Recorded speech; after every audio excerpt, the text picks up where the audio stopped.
এই পৃথিবীতে যতদিন বেঁচে থাকবেন নিজের জন্য ভাববেন, নিজের জন্য চিন্তা করবেন। কেন? আসেন বলি কি কারণে নিজের জন্য ভাববেন। আচ্ছা, আমরা একটা মেয়ে মানুষ কি করি?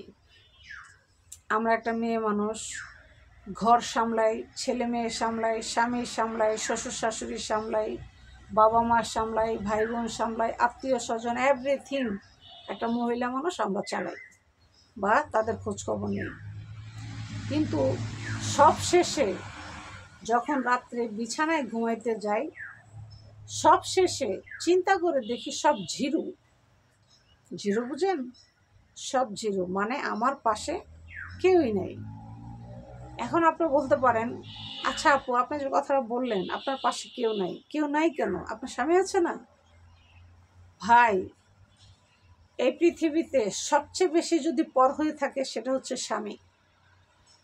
কারণ স্বামী তার স্বার্থের জন্য কাছে আসে, বোর স্বার্থ শেষ, বোর কাজ শেষ।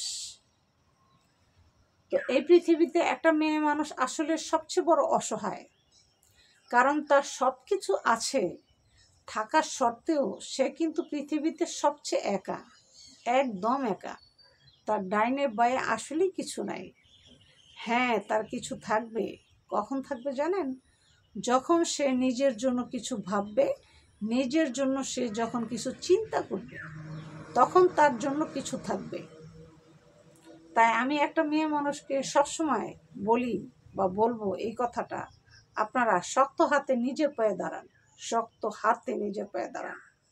কখনো কারো হাসির পাত্র হয়েন না, উপহাসের পাত্র হয়েন না, শ্বশুর শাশুড়ির খোটার পাত্র হয়েন না, স্বামীর খোটার পাত্র হয়েন না। কারণ স্বামীর কাছে আপনি যখন 10টা টাকা খুঁজতে যাবেন, তখন 14টা প্রশ্নের উত্তর আপনাকে দিতে হবে। কি করবা টাকা দিয়ে? কি করবা, কি করবা, কি কিনবা, কি করবা, কোথায় যাবা, এভরিথিং।